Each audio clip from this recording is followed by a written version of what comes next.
Hi, welcome to Stories After Midnight. I'm really glad you're here. Today we'll be continuing on a series about a small diner in the middle of nowhere. Some of you have been really wondering about which part's coming next and if there will be more, so here we are. If you like the video, hope you stick around to the end, and in the meantime, let's get started. Wow. Okay. It's been a while since I've made any updates for this. Sorry, y'all. I've been processing, I guess. It's been an interesting time recently. It took me a while before I felt like I could finally write this. I don't really know what else to say here, so I suppose there's no place to start but the beginning. In my very first post on here, I was careful not to reveal personal information on who I was talking about, but that doesn't really matter anymore. She knows about all of this now. After the dust settled, I asked her if I could make an update, and she said yes. She's also given me permission to share her name. It's Nadia, which is a lovely name if I do say so myself. But anyways, I'll get to the point. I've been hoping for all these years that our reunion would be happy.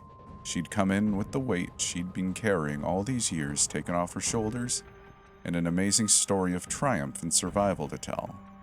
That wasn't the case. Instead, she came in all battered and bruised, her face and body gaunt, and a look of absolute defeat in her eyes. I could barely recognize her. If I'm being honest, I couldn't even begin to imagine what she'd endured to put her in such a state. I still remember how the plate I was holding shattered against the floor of the diner when my body nearly stopped working as the shock of who I was seeing hit me. Just like the way she flinched from the sound, her body tensing up almost instantly as her gaze began to shift around the room, searching for dangers. But most of all, I remember the words she'd said. "It's taken everything from me. Everyone. That's why I've come here. So I could warn you. I don't know if you'll hate me for dragging you into this all those years ago and for coming back now, but I had to." She had sighed, tucking her messy brown hair behind her ears before continuing to speak, her dark eyes avoiding my own. "All those years ago, you did something for me. You were kind. You chose to care for me, even though you had no reason to. And because of that, you've been a beacon for me all these years. The knowledge that there's at least a little bit of good left in the world, and it doesn't like that. It wants me alone, isolated. That's why I've been hurting them. Because it knows that if I have nobody left, I'll give up. And you're the only one left, so it's going to come for you." Nadia seems different. Her voice was monotone, distant sounding. Unlike how I'd remembered her, she no longer seemed scared anymore. She just seemed done. Done with hiding, from being hunted, from the hell that was her life. This was her last stand. "I'm so sorry," she whispered. But as I stared at her, I felt no anger. I don't know why she thought I would. Perhaps she thought that her warning me also meant leading it here? Because if that was the case, I'd certainly prefer that option over it killing me before I had a chance to prepare. And by prepare, I meant go home and get the shotgun. I took a cautious step closer, reaching over to take her hand in mine. She flinched, but didn't make a move to pull away. I hesitated, trying to find the right words. "I'm not angry with you. I'm not really excited at the prospect of that thing coming after me, but any warning is better than nothing, right?" She laughed, albeit shakily. "How long do we have?" I asked, trying to keep my voice as steady as possible for her sake. Nadia only gave me a small shrug. "It seems to only come out at night. I was moving all day yesterday and most of this morning, so if we're lucky, tomorrow night? But given my track record, I doubt it." She was still avoiding my gaze, but from what I could see of her eyes, she was holding back tears. I squeezed her hand, trying to embody courage that I didn't feel. "Nadia, look at me." Her dark eyes flicked upwards to meet mine. "You said it took everyone else away from you, right?" She nodded. "Then it would have come after me either way. At least now I have a fighting chance." I've always been strangely calm when I'm in danger. I used to joke that my fear response was backwards. I'm calm when people should be panicked, and panicky when nothing is wrong. Maybe my brain understands that if I panic when I'm in danger, I would drown in it instead of helping me to get to safety, so it turns that part off. That's just a guess, though. I'm not a scientist or nothing. I took a deep breath. I still had that feeling of sinking dread in my stomach, but the rest of me was calm. Or more like, empty, I guess. Here's what we're gonna do. The two of us left the diner after I explained my plan to head back to my home. At that moment, I remember having two priorities. The first was saying goodbye. I wasn't sure if I was going to make it through the night, but if I wasn't, I was saying proper goodbyes. I wasn't sure if my husband would believe me, but I'd told him Nadia's story before. If someone shows up with the exact same story and same impossible scar, that's pretty damning evidence in my opinion. The second I'd mentioned earlier, the shotgun. My husband enjoys hunting, so we have a 10 gauge in the house, and I've come with him on a few trips. Turns out hunting animals isn't something I enjoy, but I do know how to use a gun. My husband was skeptical at first, but oh boy, if you see Nadia in that moment, you'd just know she wasn't lying. There's nothing in the world that couldn't convince me of that. At first we argued. A lot. Obviously he wasn't on board with what I was planning on doing. I mean, who wouldn't be? But if that thing was coming after me, I was not going to drag him or my baby girl into it. This might be a bit strange to say given what happened, but I think out of everything that happened that night, saying goodbye to them was the worst. At least my husband understood the gravity of the situation, and he knew there wasn't much we could do to avoid it. He was devastated, of course, but he knew why I had to go. If I was dying that night, the only goal I had would be keeping my family safe. My daughter, on the other hand, was a different story. She's so little, I couldn't possibly explain all this to her. I've spent the last few years convincing her that monsters aren't real. How could I possibly tell her differently now? I hugged her tight and told her I would be back soon. She gave me that sideways little smile she's always had and wandered off to play with her toys again. And that was it. I was leaving my house and driving off into the woods, far away from where my loved ones could be collateral damage. In the forest near my home, there's the small abandoned shack. It's easy enough to get to. I used to go to parties there back in high school, but far away from other people. The two of us slipped inside as the sun began to fade and the temperature dropped, huddling together in a corner as we waited for the thing to follow us to what we hoped would be its final resting place. Nadia was curled in a corner, seemingly trying to make herself as small as she could. She rocked back and forth ever so slightly, pulling her thick cardigan tighter around herself as she did. For the first time that day, she looked well and truly terrified. "Do you think it'll work?" Her voice was shaky, barely above a whisper. I shrugged. "I'm not sure, if I'm being honest. But if I know one thing, I'm going to blow that monster's head off." She gave me a weak smile. I'd like to mention at this point that I'm in no way a very violent person. Hell, at that point, the most damage I'd ever done to a person, or person-like thing, was when I'd punched the girl who'd been spreading rumors about a friend back in 10th grade. But this had been different.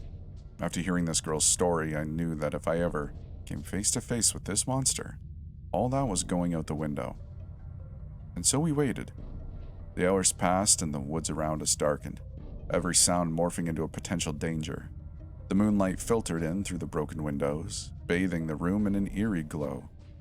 The two of us sat rigid, Nadia's hand clutching the hunting knife my husband had given her, and mine around my gun. As we flinched at the sounds of every passing animal or snapping twig, but for a while things were quiet, neither of us really having anything to talk about at that moment. At some point during the night, Nadia had begun crying. She buried her head in her knees, and my hand drifted to cover hers, trying to offer some minuscule amount of comfort. I wish I could have said something to help her in that moment, but my mind was blank. The two of us were facing the monster that had haunted her every waking moment for the past 5 years, who'd taken away everyone she'd cared about, reduced her to a shell of a person whose only hope was to live another day. Holding her hand as she cried was all I could think of doing. The next few hours were spent in utter silence. Everything around us was so still, so quiet, that I'd almost let my guard down. That was until a look of pure fear crossed Nadia's tear-stained face. Her eyes grew wild as she pressed herself further into the walls of the shack, blindly pointing her knife in the direction of the door. "It's coming," she whispered. "Oh my God, it's coming, it's coming." but before I could say or do anything to calm her down, a new sound caught my attention. Heavy footsteps making their way towards us. With every passing second, they only grew louder. Twigs and dead leaves outside snapped under the force. I was frozen in place, the shotgun aimed at the sound, ready to unleash hell on whatever came through that door. But I wasn't ready. I couldn't think of a single scenario where I would be prepared to process what stood in front of me. A single knock echoed through the room as the flimsy wooden door splintered, and I just froze. A single blow from the thing had been enough to take the door completely off its hinges. Heavy footsteps slowly and deliberately making their way towards the shack. I jumped to my feet, entering a defensive stance with my gun trained on the door. But as the thing slammed against the door, and I watched it collapse under the force, acid eating through the wood like it was nothing, I simply froze. The horrors I'd been imagining didn't nearly do the thing justice. The very first thing I noticed was just how wrong it looked. Somewhat human-looking, but every fiber of my being was screaming that this was not a human. The thing's impossibly tall frame towered over both me and Nadia, with sickly pale skin that seemed to just barely stretch over its bones, shoulders and elbows jutting out to the point I was surprised that they hadn't tore through the skin itself. Its mouth was split open in what seemed to be some horrible imitation of a grin, revealing rows of pointed, rotted teeth speckled with dark blood. It wore the scraps of what once could have been a camouflage uniform, but the remaining fabric was so dirtied and stained from the years of rough travel, along with it seemingly being soaked with wet blood made it near impossible for me to fully tell. I stared at it for a moment, desperately trying to comprehend what I was looking at, when it lunged towards me. I don't really remember what happened next.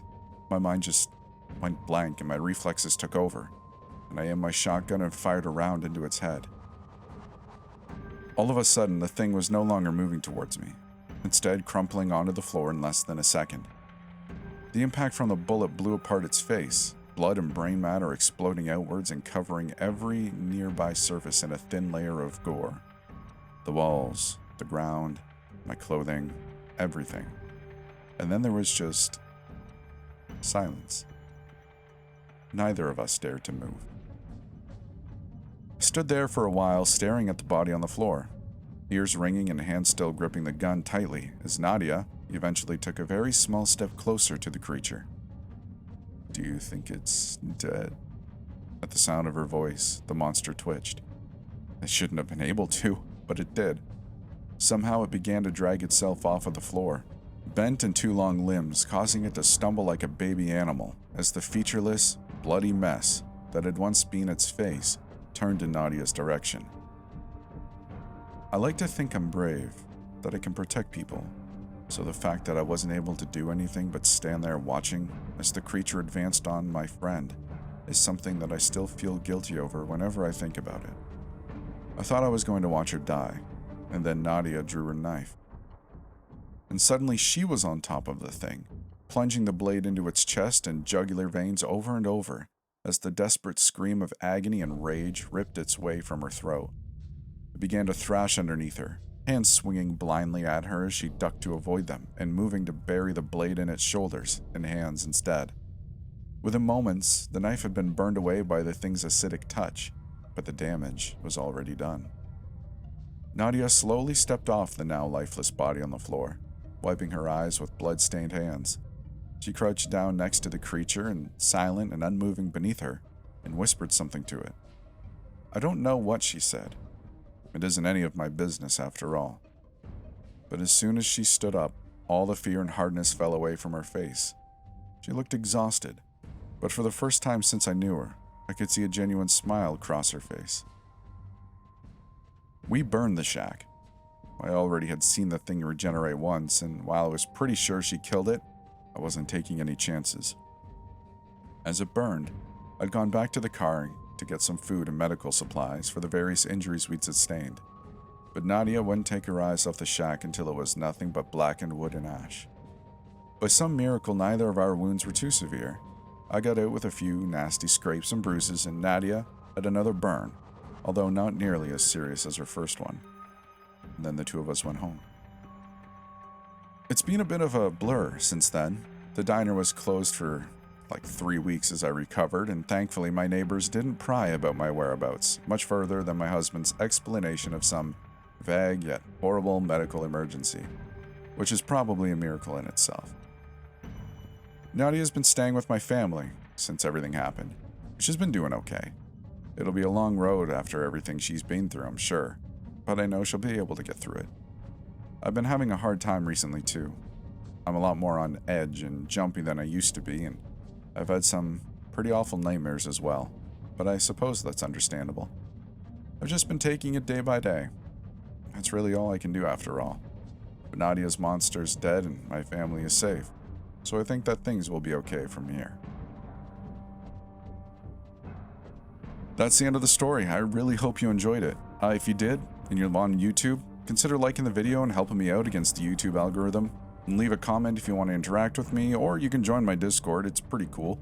If you want to do more than that, though, we do have a Patreon or YouTube memberships if you'd like to support the channel financially and help pay for future series and stuff like that.